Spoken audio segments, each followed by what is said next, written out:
अस्सलाम वालेकुम नाज़रीन, मैं हूं असद अली तूर अपने प्रोग्राम असद तूर अनसेंसर्ड में। आज हम आपको ज़रा कुछ अंदर की खबरें देंगे जो कल अ, पाकिस्तानी फ़ौज के हमारे 12 मेजर जनरल्स को तरक्की देकर लेफ्टिनेंट जनरल बनाया गया है। ये किन ओहदों पर रहे हैं, कौन लोग हैं, इनकी प्रमोशन में क्या क्या अमूर आए, जनरल कमर बाजवा ने किन लोगों से प्रमोशन के लिए कंसल्ट भी किया और कौन से ऐसे नाम हैं जो गैर मुतवक्के तौर पर लेफ्टिनेंट जनरल के अहदे पर प्रमोट हुए और कौन से ऐसे नाम हैं जिनके बारे में ये कहा जा रहा है कि उनको प्रमोशन क्यों नहीं मिली और वो अगर नहीं मिली तो क्यों नहीं मिली। ये ज़रा इस सब पर हम आपको आज ज़रा अंदर की खबरें देंगे क्योंकि ये बड़ी ही अहम प्रमोशंस हैं और हमारे दोस्त और सीनियर सहाफ़ी माजिद निज़ामी की ख़बर के मुताबिक इनमें से ही 6 नाम ऐसे होंगे जो अगले 2025 में जब कोई आर्मी चीफ तैनात होना होगा तो उस वक्त रेस का हिस्सा होंगे। इसलिए इन जनरल्स की प्रमोशन बहुत ही सिग्निफिकेंट है। लेकिन आपको दिलचस्पी की बात बताएं कि ये इस तरह से प्रमोशन की गई है कि मैं एक सेकंड गारफील्ड को बाहर निकाल लूँ। उन साहब को थोड़ी ज़रा हो रही है बाहर जाने की, वो वीलॉग से कभी भी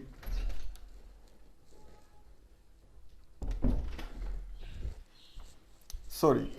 तो इंतहाई मादरत व्यूवर्स। तो अब ये जो नाम हैं ये बड़े दिलचस्प हैं और लेकिन आपको ये भी बता दें कि ये जो 12 लोग हैं ये कहते हैं कि इनकी जो नाम है वो रिशफल करके मीडिया को जारी किए गए हैं, मतलब सीनियरिटी वाइज नहीं जारी किए गए और ये जान के किया गया है ताकि स्पेकुलेशंस ना शुरू हों कि ये जो 6 लोग हैं ये बड़े की लेफ्टिनेंट जनरल्स हैं और ये आर्मी चीफ की रेस का हिस्सा होंगे 2025 में। होंगे ही नहीं 12 में से, लेकिन जान के नाम रिशफल कर दिए गए कि एग्जैक्टली वो आइडेंटिफाई ना हो सकें कि वो कौन से 6 लोग हैं जो अगली आर्मी चीफ की रेस का हिस्सा होंगे। तो हम आपको ज़रा ये भी बता दें कि इसमें जो एक और बात जो दिलचस्प है वो ये है कि अगर आप देखें तो अक्टूबर 2021 से लेके ये अभी तक पाकिस्तानी फौज में से अगर आप देखेंगे तो 9 जर्नैल हैं जो रिटायर होंगे इस महीने तक। 21 अक्टूबर से रिटायर होने शुरू हुए हैं और एक जो लेफ्टिनेंट जनरल सरफराज शहीद थे जो कोयटा के कोर कमांडर थे और जो हेलीकॉप्टर हादसे में हाल ही में शहीद हुए जब वो बलूचिस्तान में एक जायज़ा ले रहे थे सैलाब की सूरत हाल का। तो उनको मिला के 9 जनरल्स की पोजीशंस वैकेंट हो रही थी जिनके ऊपर नए लेफ्टिनेंट जनरल्स आने थे।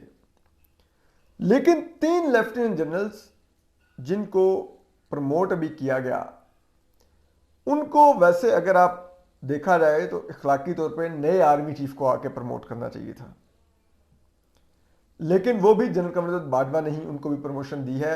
इन 3 पोजीशंस को भी जवाब ये दिया गया है कि क्योंकि अगले आर्मी चीफ की जब तैनाती होगी तो 2 जनरल्स प्रमोट हो जाएंगे, एक chairman joint chief of staff committee बन जाएगा, एक आर्मी चीफ बन जाएगा और एक आधा कोई सुपरसीड होगा। तो ऐसी सूरत में 3 लेफ्टिनेंट जनरल्स पहले से प्रमोट हों जो उन पोजीशंस को जो वैकेंट होंगी उनको जाके फिल कर देंगे जब आर्मी चीफ की प्रमोशन का फैसला होगा, आर्मी चीफ की तैनाती का फैसला होगा नवंबर में। लेकिन बात यह है कि जनरल कमर बाजवा जब नवंबर 2016 में तैनात हुए थे आर्मी चीफ पाकिस्तान के, तो उन्होंने भी दिसंबर में आके अपनी तैनाती के ठीक अगले महीने उन्होंने 5 से 6 लेफ्टिनेंट जनरल्स प्रमोट किए थे और फिर उन्होंने अपनी टीम बनाई थी। वो 6 जनरल्स उन्होंने प्रमोट किए थे, वो उनकी टीम फिर बनी थी और उन्होंने रीशफलिंग की थी। तो ये अगर फौज की रवायत को मद्देनजर रखा जाए तो ये नए आर्मी चीफ को मौका दिया जाता है कि वो जो पोजीशंस वैकेंट हों उनकी प्रमोशन के बाद वो उधर खुद से अपनी टीम बनाने के लिए लेफ्टिनेंट जनरल्स ला सकें और फिर उनको सेटल डाउन कर सकें, लेकिन यहाँ पर बताया जा रहा है कि यहाँ पर ऐसा नहीं हुआ। यहाँ पर जरा ये भी बता रहे हैं कि आर्मी चीफ जनरल कमर बाजवा ने एक इनफॉर्मल मुशावरत ज़रूर की है।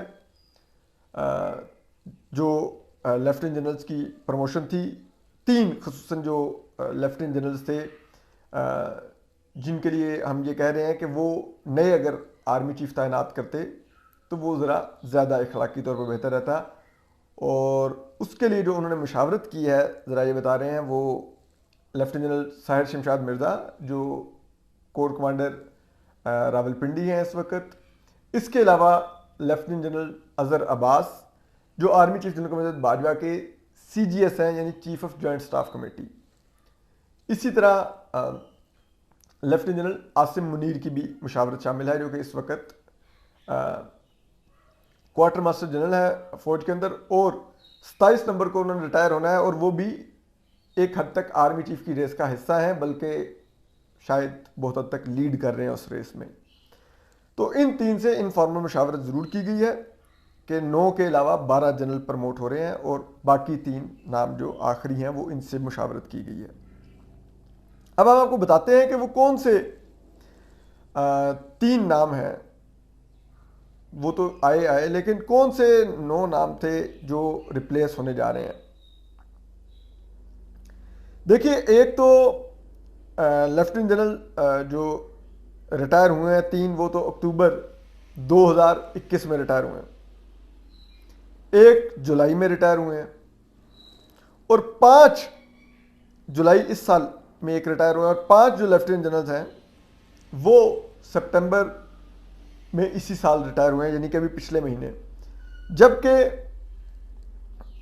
जो अब हम आपको बता देते हैं कि जो रिटायर हुए हैं, जो 3 रिटायर हुए थे अक्टूबर 2021 में, वो लेफ्टिनेंट जनरल माजिद एहसान हैं, ये IG आर्म्स थे। फिर लेफ्टिनेंट जनरल आमिर अब्बासी हैं, ये क्वार्टर मास्टर जनरल थे, अक्टूबर 2021 में रिटायर हुए। फिर लेफ्टिनेंट जनरल हमदुज़्ज़मान खान हैं, ये commander of army air defence command थे, ये भी अक्टूबर 2021 में रिटायर हुए। जबकि इसके अलावा लेफ्टिनेंट जनरल मौज़म एजाज, ये इंजीनियर इन चीफ थे, ये रिटायर हुए जुलाई में इस साल, यानी कि 2022 में। इसी तरह 5 और जो लेफ्टिनेंट जनरल्स हैं वो अभी कुछ हफ्ते कबल यानी कि रिटायर हुए हैं। उनमें कोर कमांडर लाहौर हैं लेफ्टिनेंट जनरल अब्दुल अजीज़, फिर DG स्ट्रेटजिक प्लान्स डिवीज़न हैं लेफ्टिनेंट जनरल नदीम ज़की मंज, फिर मंगला के corps commander lieutenant general Shaheen Matar Mahmood, फिर IG training and evaluation lieutenant general Syed Mohammad Adnan, और फिर DG joint staff headquarters lieutenant general Waseem Ashraf है। जबकि एक जो लेफ्टिनेंट जनरल है सरफराज अली, वो शहीद हुए हैं हेलीकॉप्टर हादसे में, बलूचिस्तान के कोर कमांडर थे, ये अगस्त 2 को इनकी शहादत हुई थी। अब आपको बताते हैं कि इनकी जगह अब जो नाम प्रमोट हुए हैं हम उनकी भी आपको प्रोफाइल बताते हैं। इनकी जगह जो नाम प्रमोट हुए हैं उनमें एक पहले नंबर पर जो नाम है ISPR की प्रेस रिलीज के मुताबिक वो है लेफ्टिनेंट जनरल इनाम हैदर मलिक। अभी आपको बताएंगे कौन से मुतवक्के तौर पे हुए हैं, कौन से गैर मुतवक्के तौर पे हुए हैं, और कौन से मुतवक्के तौर पे होने थे लेकिन नहीं प्रमोट हुए लेफ्टिनेंट जनरल्स, वो हम आते हैं। लेकिन पहले हम आपको ये जो प्रमोट हुए हैं इन लेफ्टिनेंट जनरल्स की प्रोफाइल बता देते हैं, फिर इन अवामिल पर जाएंगे इनकी प्रमोशन के भी। तो वो जो नाम प्रमोट हुए हैं उसमें लेफ्टिनेंट जनरल इनाम हैदर मलिक हैं, ये chief engineer and DG works हैं इस वक्त GHQ में। इससे पहले ये DG फ्रंटियर वर्क्स ऑर्गेनाइजेशन यानी कि FWO रहे हैं। इसके अलावा इन्होंने मेजर जनरल के तौर पर एक GOC इन्फेंट्री डिवीजन कोयटा को भी कमांड किया हुआ है। इसके अलावा जो दूसरे नंबर पर जो नाम है जो प्रमोट हुए अभी लेफ्टिनेंट जनरल, जो मेजर जनरल थे, वो है लेफ्टिनेंट जनरल फयाज हुसैन शाह। ये अभी DG एवेल्यूएशन है GHQ में। इससे पहले ये IGFC नॉर्थ बलूचिस्तान रहे हैं। इसके अलावा ये नेशनल डिफेंस यूनिवर्सिटी इस्लामाबाद में भी सर्व कर चुके हैं। इसके अलावा जो एक और जो मेजर जनरल प्रमोट हुए हैं वो हैं, अब न्यूली प्रमोटेड हैं, ये लेफ्टिनेंट जनरल नुमान जकरिया। ये vice chief of general staff हैं जीएचक्यू में, और इससे पहले ये जीओसी इन्फेंट्री डिवीजन वजीरिस्तान रहे हैं, और इससे पहले डीजीएमओ जीएचक्यू भी रहे हैं, यानी कि डीजी मिलिट्री ऑपरेशंस। और इनका जो प्रमोशन है इसके बारे में जो हमारे दोस्त और सीनियर सहाफ़ी माजिद निज़ामी ने अपने एक ट्वीट में लिखा हुआ है, 2021 में दिसंबर में उनका जो ट्वीट है 3 दिसंबर का, कि जो मेजर जनरल्स जो प्रमोट हुए लेफ्टिनेंट जनरल में, उनमें वो जो लिस्ट अब आगे जाके प्रमोशन की आएगी वो 2025 के लिए आर्मी चीफ और chairman joint chief of staff committee के लिए कंसिडर होंगे।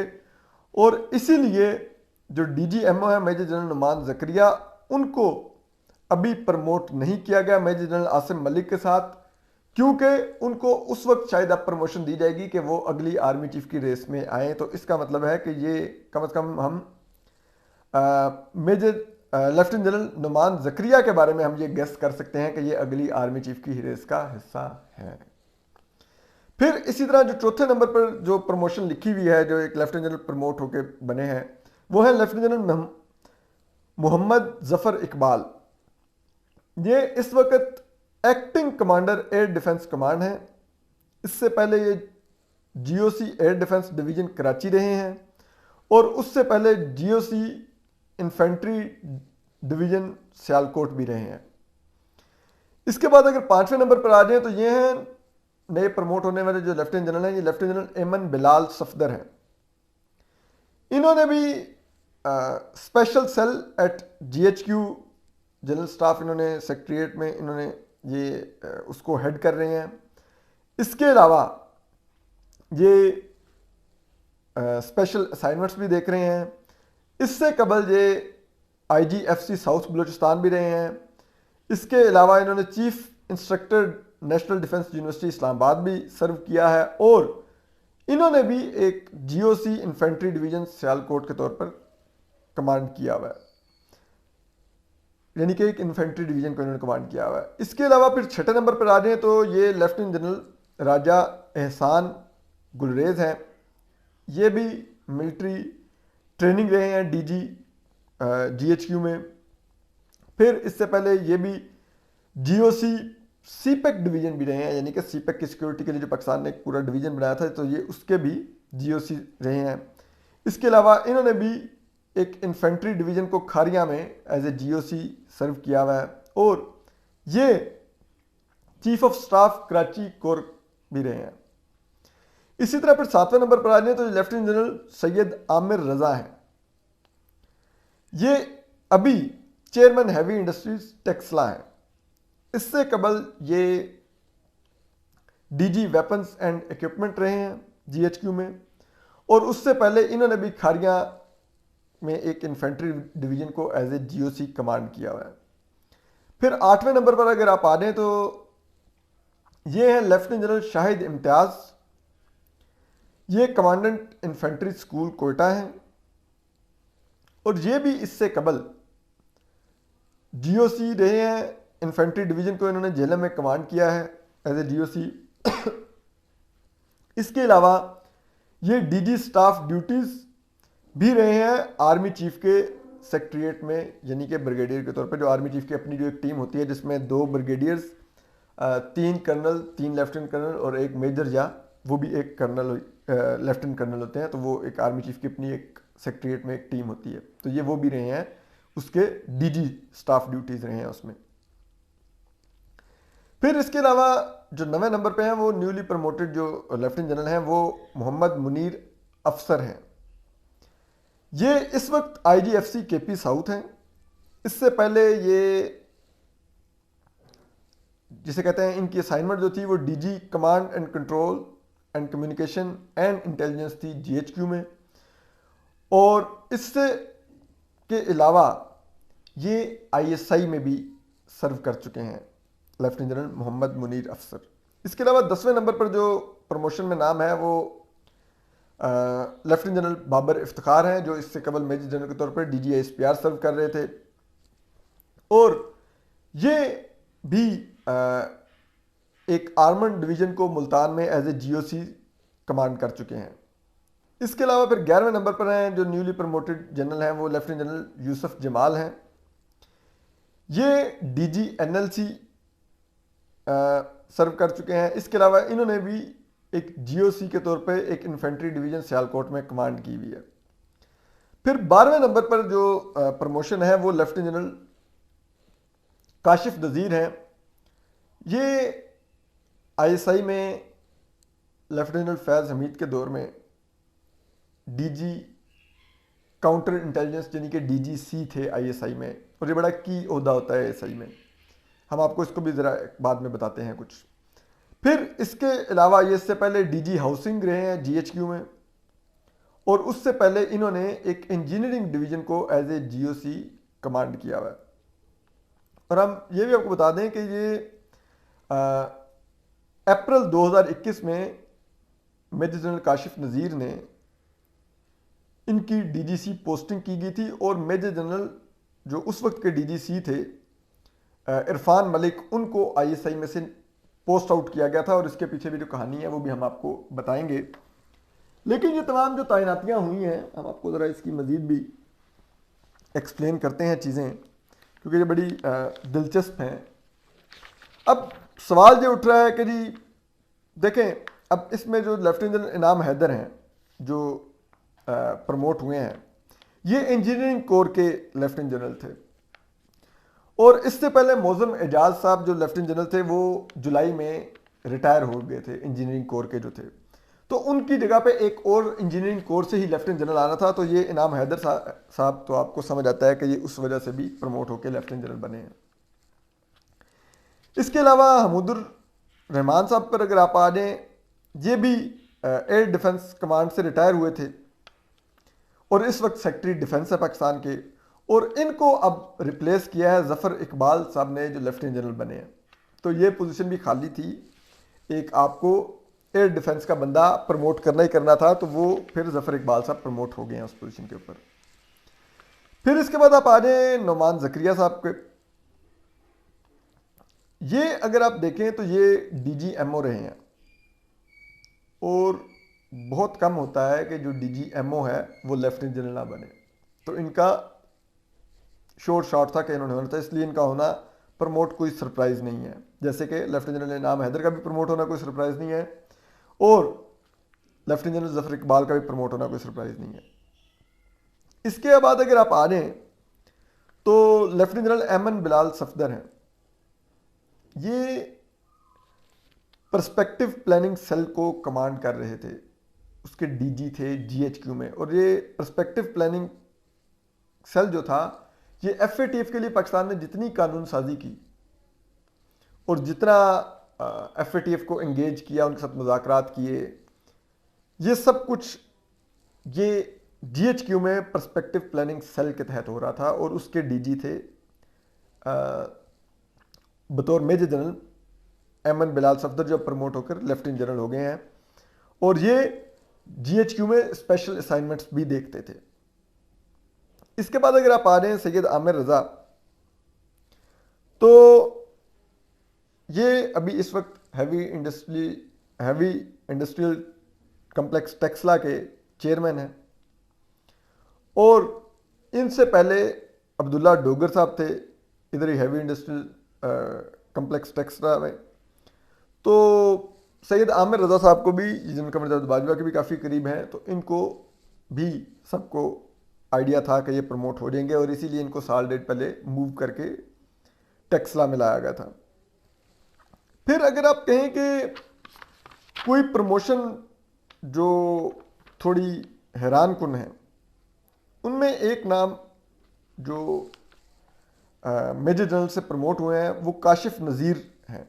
ये इंजीनियरिंग कोर्स से इनका ताल्लुक है, और इंजीनियरिंग कोर्स से जब एक इनाम हैदर साहब तरक्की पा गए थे, तो फिर ऐसे में काशिफ नज़ीर साहब की प्रमोशन की सूरत में इंजीनियरिंग कोर को 2 लेफ्टिनेंट जनरल मिले हैं, उनको 2 प्रमोशंस मिल गई हैं, और इसलिए इनकी तरक्की हैरान कुन भी है। और एक और हैरान कुन जो जिस वजह से नहीं होनी चाहिए। तो आपको ये आईएसआई में डीजीसी थे, ठीक। और जो मेजर जनरल इरफान मलिक थे, उनके ऊपर मियां नवाज शरीफ ने, जो पाकिस्तान के साबिक वज़ीर आज़म हैं, उन्होंने इल्ज़ाम लगाया था कि मेजर जनरल इरफान मलिक ने बतौर डीजीसी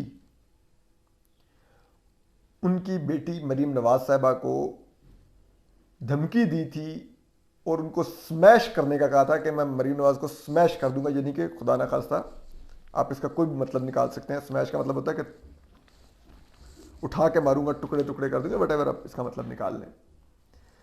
तो इनकी प्रमोशन को आप उस देखें तो इन्होंने आसिम मलिक साहब को फिर रिप्लेस किया था। जब ये इल्ज़ामात लगे तो सॉरी, इरफान मलिक साहब को पोस्ट आउट कर दिया गया डीजीसी से, और फिर वहां पर अप्रैल 2021 में फिर काशिफ नज़ीर साहब डीजीसी बने।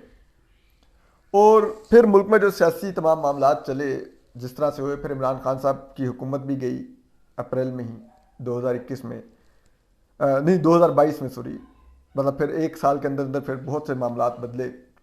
तो यकीनन काशिफ नज़ीर साहब का उसमें भी बड़ा अहम किरदार होगा। और आपको मालूम होना चाहिए कि जो डीजीसी होता है पाकिस्तान में आईएसआई का, ये मुल्क की दाखिली इंटेलिजेंस को देखता है, सियासी मामलात भी यही देखते हैं, और डीजीसी का मतलब होता है काउंटर इंटेलिजेंस। तो अगर आप ट्रेडिशनली देखें तो जितने पाकिस्तान में डीजीसी आए हैं वो आर्मी चीफ के करीब हुए हैं बनिस्बत इसके कि वो अपने डीजी आईएसआई के करीब होते।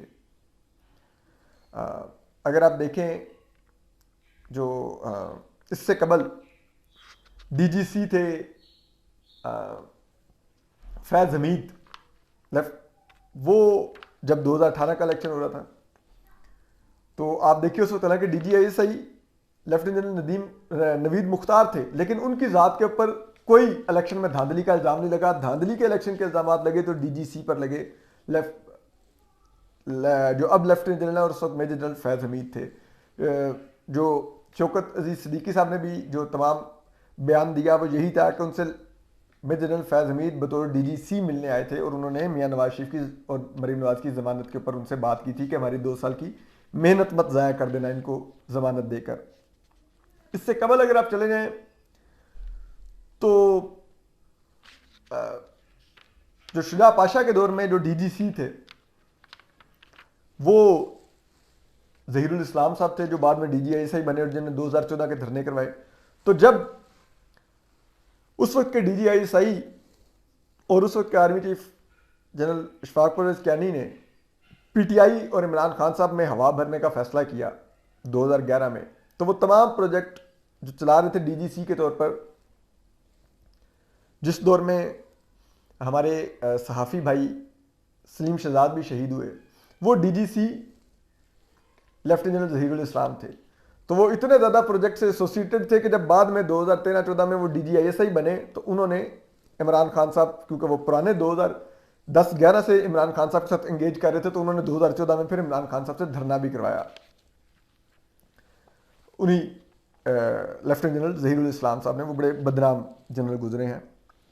और अब अगर आप देखें इस वक्त जो डीजीसी हैं वो lieutenant general major general Faisal Naseer हैं, रिसेंटली प्रमोट हुए हैं और वो इससे पहले एमआई में सर्व कर चुके हैं। और एमआई में बतौर ब्रिगेडियर वो बलूचिस्तान में और सिंध में सर्व कर चुके हैं। और आपको पता है बलूचिस्तान जैसे जो ऑपरेशनल आप कह सकते हैं का सॉर्ट ऑफ वार जोन जहाँ पर मिलिटेंसी चल रही है, वहाँ पर अगर आपने एमआई में सर्व किया हो, चाहे आपने एक इंटेलिजेंस एजेंसी एमआई उसमें सर्व किया हो, लेकिन जहाँ पर गैर मामूली हालात हों, मिलिटेंसी और वार जोन टाइप सूरत हाल हो, वहाँ पर आप एक कन्वेंशनल जिसे कहते हैं स्पाई से ज़्यादा आप एक अनकन्वेंशनल स्पाई होते हैं, जो बहुत हद तक ऑपरेशनल मामलात में इन्वॉल्व होता है, जो शायद जिसे कहते हैं काफ़ी सख्त मामलात होते हैं, जिसमें आप बहुत से मामलात में लोगों के साथ जिसे कहते हैं वो एक सख्त सलूक भी करते हैं। तो इसीलिए अब इस वक्त वो वहाँ से प्रमोट होकर अब इस वक्त वो मौजूद है बतौर डीजीसी इस्लामाबाद में। और फिर जारी बात है, अब आप देख लें कि वो तमाम मामला देख रहे हैं और वो भी ज़राए बताते हैं कि जनरल कमर जवेद बाजवा के काफ़ी करीब हैं और इमरान खान साहब शायद XY की बातें उनके बारे में भी करते हैं। इसी तरह जो दीगर तरक्कियां हैं जो आपको थोड़ी हैरान कर देने वाली हैं, वो मेजर जनरल बाबर इफ्तिखार साहब की जो DGIS-PR थे और मेजर जनरल मुनीर अफसर की हैं जो इनको लेफ्टिनेंट जनरल की प्रमोशन दी गई। गो के बाबर इफ्तिखार साहब आर्मी चीफ के करीब थे, मुनीर अफसर साहब भी आर्मी चीफ के करीब थे, इनको प्रमोशन तो दी गई है, लेकिन यही सवाल उठाया जा रहा है कि ये प्रमोशन अगर अगले आर्मी चीफ आके देते तो वो ज़रा इखलाकी तौर पे उस पर उंगलियां कम उठती। अब आपको ये भी समझना होगा कि जो एक बात हो रही है कि कौन था जिसको प्रमोशन मिलनी चाहिए थी लेकिन नहीं मिली, उसमें नाम लिया जा रहा है मेजर जनरल शाहिद नज़ीर साहब का। लेकिन इसके ऊपर भी जो ज़राए हैं वो ये बताते हैं कि आर्मी चीफ के 2 vice chief of general staff होते हैं, एक vice chief of general staff A होता है और एक vice chief of general staff B होता है। तो अमूमन ए को ही प्रमोशन मिलती है vice chief of general staff के तौर पे, और वो नुमान ज़करिया साहब को प्रमोशन मिल गई, जबकि जो मेजर जनरल शाहिद नज़ीर थे वो vice chief of general staff B थे। तो अगर उनको तरक्की नहीं भी मिली तो ये कोई गैर मामूली बात नहीं है, लेकिन बहरहाल इन्हीं के बारे में बात हो रही है कि मेजर जनरल शाहिद नज़ीर को क्यों तरक्की नहीं दी गई, जबकि वो भी vice chief of general staff थे आर्मी चीफ जनरल कमर जवेद बाजवा के, या GHQ के आप कह लें। तो ये तमाम वो प्रमोशंस हैं, ये उनका पस मंज़र है, ये बैकग्राउंड है, इस तरह से ये प्रमोशंस हुई हैं। हम आपको मज़ीद भी अपडेट करते रहेंगे। मुल्क में ज़ाहिर बात है बहुत से सियासी मामला भी आगे बढ़ रहे हैं, आर्मी चीफ जनरल कमर जवेद बाजवा की रिटायरमेंट का वक्त भी करीब आता जा रहा है, और ऐसे में करीब आते हुए ये 12 जनरल्स को प्रमोट करने का मतलब ये है कि कम से कम ये 12 लेफ्टिनेंट जनरल्स जो होंगे ये, क्योंकि आर्मी चीफ जनरल कमर जवेद बाजवा और पाकिस्तान में आर्मी चीफ के पास ये सोल जैसे कहते हैं पावर होती है कि वो किसी मेजर जनरल को लेफ्टिनेंट जनरल प्रमोट कर सकें, और पाकिस्तान में मेजर जनरल के ओहदे तक जितने भी अफसरान तरक्की पाते हैं वो इम्तिहान देकर उसको पास करके उनको अगली प्रमोशन मिलती है। लेकिन लेफ्टिनेंट जनरल एक वाहिद ऐसा ओहदा होता है जिसके लिए इम्तिहान नहीं दिया जाता, सिर्फ आर्मी चीफ खुद से सिलेक्ट करते हैं कि कौन से अफसरान मेजर जनरल से लेफ्टिनेंट जनरल के ओहदे पर प्रमोशन पाने के लिए मेरिट पर पूरा उतरते हैं। तो जाहिर बात है आर्मी चीफ जनरल कमर जवेद बाजवा ने 12 लोगों को प्रमोशन दी है, तो वो यकीनन उनकी लिए मेरिट पर होंगे और उनकी गुड बुक्स में भी होंगे, उनके करीब भी होंगे। और फिर अब आगे जो कुछ हो रहा है उनकी रिटायरमेंट के बाद जो हमें नज़र आ रहा है कि उनके खिलाफ किस किस्म की कैंपेन इमरान खान साहब तैयार करवा रहे हैं और तैयार कर रहे हैं, और अभी भी कर रहे हैं, इस वक्त भी उनके खिलाफ एक कैंपेन। तो ये भी बड़ा दिलचस्प होगा कि ये 12 लेफ्टिनेंट जनरल्स जो आगे कंटिन्यू करेंगे 2025 तक, क्या ये 2025 तक इमरान खान साहब को यूं जनरल कमर जवेद बाजवा को टारगेट करने पर कंफर्टेबल महसूस करेंगे? तो यही सारी बात है। अपना ख्याल रखिए, सलामत रहिए, अल्लाह हाफिज़। YouTube पर Googly TV देखने के लिए youtube.com की सर्च बार में Googly TV टाइप करें। Googly TV के पेज पर सुर्ख रंग के सब्सक्रिप्शन वाले बटन पर क्लिक करना ना भूलिए। YouTube पर अपलोड होने वाली वीडियो से बाखबर रहने के लिए बेल आइकॉन पर क्लिक कीजिए। आपको हर नई आने वाली वीडियो के बारे में नोटिफिकेशन मौसूल हो जाएगा।